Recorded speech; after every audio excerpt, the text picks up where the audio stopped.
સુરેન્દ્રનગરમાં દબાણ હટાવતા લારી ધારકોમાં ભારે રોષ. શાકભાજી અને લારી ધારકો દ્વારા મૌન રેલી યોજી પોપટપરાથી કલેક્ટર કચેરી સુધી મૌન રેલી યોજી 200થી વધુ લારી ધારકો જોડાયા. મૌન રેલીમાં મહાનગરપાલિકા દ્વારા લારી અને પાથરણાના દબાણ હટાવતા રોષ. લારી ધારકોએ મૌન રેલી યોજી કલેક્ટરને આપ્યું આવેદનપત્ર. કલેક્ટર અને મહાનગરપાલિકા કમિશનરને કરી ઉગ્ર રજૂઆત. વૈકલ્પિક વ્યવસ્થા કરવામાં આવે તેવી માંગણી કરવામાં આવી. માંગ નહીં સંતોષાય તો આગામી સમયમાં ઉગ્ર આંદોલનની ચીમકી ઉચ્ચારી. સુરેન્દ્રનગરમાં દબાણ હટાવતા લારી ધારકોમાં ફેલાયો રોષ. શાકભાજી અને લારી ધારકોએ મૌન રેલી યોજી પોપટપરાથી કલેક્ટર કચેરી સુધી મૌન રેલી યોજી 200થી વધુ લારી ધારકો મૌન રેલીમાં જોડાયા.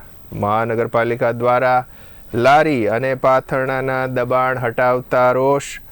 લારી ધારકોએ મૌન રેલી યોજી કલેક્ટરને આપ્યું આવેદનપત્ર. કલેક્ટર અને મહાનગરપાલિકા કમિશનરને કરી ઉગ્ર રજૂઆત.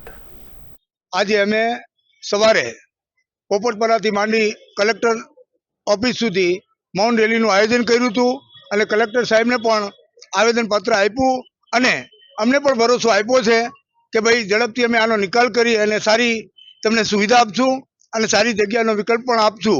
અને પછી મહાનગરપાલિકાએ અમે આવતા સુરેન્દ્રનગરમાં આજે અમને કમિશનર સાહેબે પણ એમને આવેદનપત્ર આપ્યું અને અમને પૂરો ભરોસો છે અને પૂરો વિશ્વાસ સાથે એમને કીધું કે તમને ઝડપથી સારો વિકલ્પ આપી અને સૌ ધંધા રોજગાર વગરના છે એને અમે 2-4 દિવસમાં સારો વિકલ્પ આપી અને સૌને રોજગાર અપાવશું. જય હિન્દ જય ભારત. અમારા 500 થી 700 જણાની લારી વાળાનું પ્રમુખ હું મેન. અમે સરવણ ટોકીઝથી રોડ માંગણી કરેલી છે, મિલ રોડ માંગણી કરેલી છે. અમને વિશ્વાસ છે સાહેબ અમને જરૂર જગ્યા આપશે કાયમની માટે અને અમે તંત્ર પૂરો સરકાર આપશી, સાથ સરકાર આપશી, સપોર્ટ આપશી.